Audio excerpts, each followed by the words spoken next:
EEE EDC back again with another knife video. This is the Spyderco Chapparral, and this is actually one of the best small knives I've ever had. So I am really blown away by it for a small knife. I'm not really a small knife guy, as many of you guys know, but this one in particular is stellar, and I'm going to talk to you about why. So let's go ahead and do some size comparisons first. First, let's do some ridiculous size comparisons. Here's the Spyderco Meerkat and the Spyderco Endura. So you can definitely see this is a pretty small knife.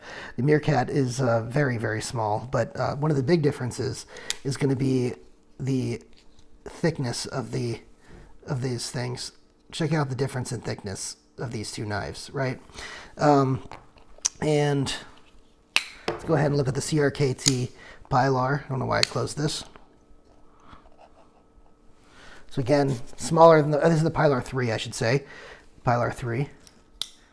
Here is the Spyderco Paramilitary 2 and the Para 3. So you can see this really is a small knife. I'm not kidding here. Yeah, came off camera with this. And let's do the Benchmade Freak and full-size Griptilian. And then you can see the mini Griptilian. And so even against the mini Griptilian, this thing is tiny.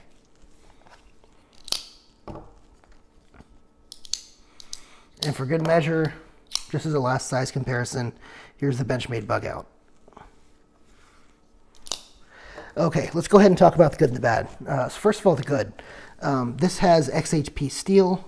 This is excellent, excellent steel. Very good for edge retention, and it has a very good balance of edge retention with corrosion resistance and ease of sharpening, along with the toughness. It's just a very good overall balanced steel, right up there with sort of M390 in how good it is as far as balance. So that's great.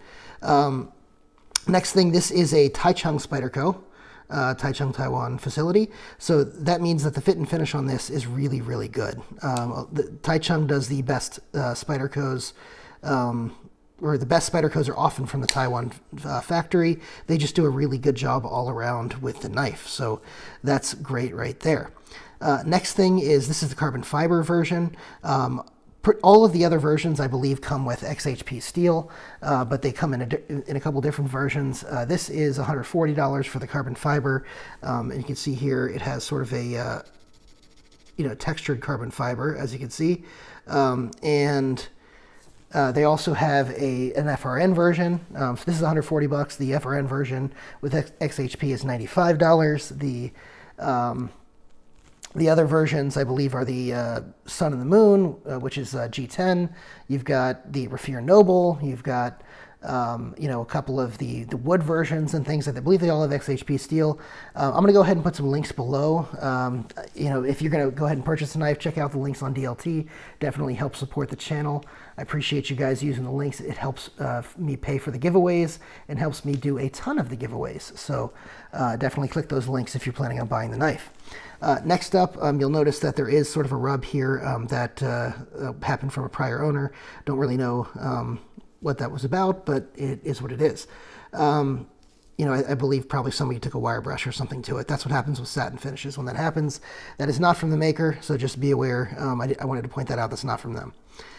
Next, this is tip up only, but it's right or left hand carry, which is good. So righties and lefties can both use this. It has a back lock, so it's ambidextrous, 100% ambidextrous, which is great. Again, this is nice and thin, as I said, in the body. But in addition to being thin in the body, here's really where this thing shines. This is how thin it is in the stock. Check that out.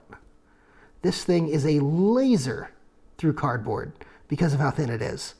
You can literally sit here cutting cardboard, several times as fast as other knives because of how easy it is, how easily it goes through cardboard. It just really zips through it, which I really appreciate. I also really like the ergonomics on this. Despite this being so small and so thin, you don't notice the fact that it's so small and so thin in your hand. Your hand really locks in. I have a size large gloved hand. It locks in all throughout the handle. You get a full 4-finger grip. You're not left wanting for space at all. And you have that nice leaf-shaped blade, which is just such a great cutter in general. Spyderco's leaf-shaped blades are some of the best blades for EDC on the market, which is why one of the reasons they're so popular, and they continue to be so popular. So that's great. Fit and finish, like I said, is good on these. The Taichung always does a great job with fit and finish. This comes with the wire clip, the black wire clip. I believe there's some sort of coating or something on top. You can see, I guess it's wearing away in some places. That's what happens with things that are coated. But other than that, you know, this is a great clip, and I like when they put the black coating on because it actually makes it function a little bit better. So I definitely appreciate that. The spider hole is great. It does not really flick so well from the Spidey flick just because of the size of the knife. I'm sure some people could do it with my hand size, and the fact that it's a back lock, it is difficult, and I'm usually pretty good at Spidey flicking.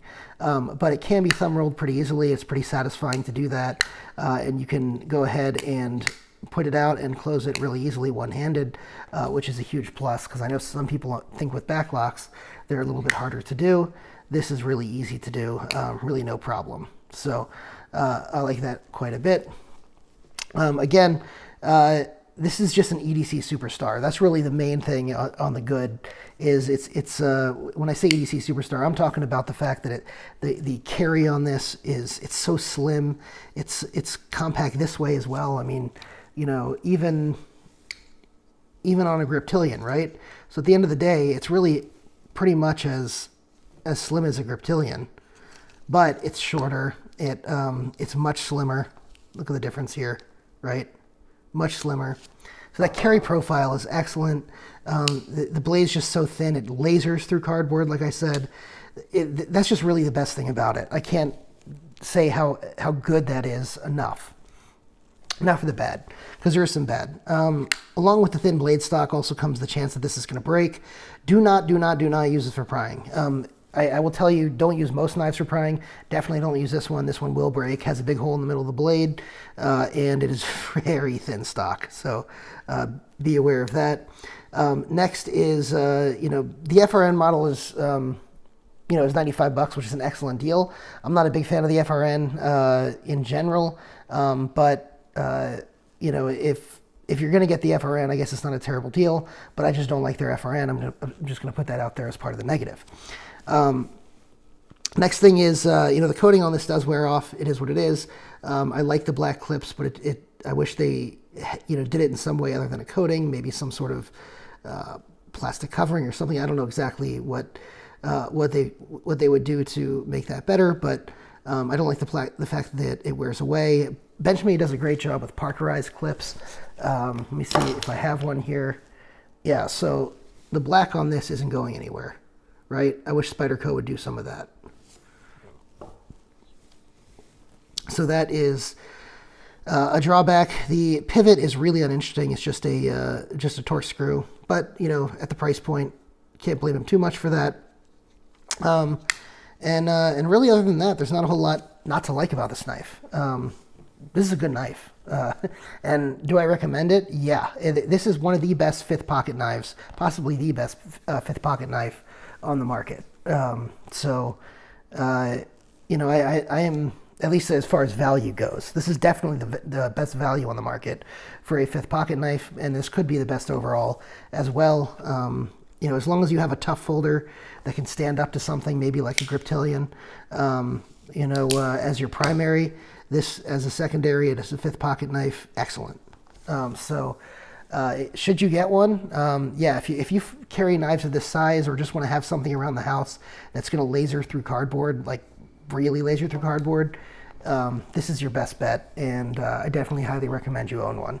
I will, if you ask me, should you get this or the Delica, you know, even though the Delica is bigger and I normally prefer bigger knives, I will say definitely get this.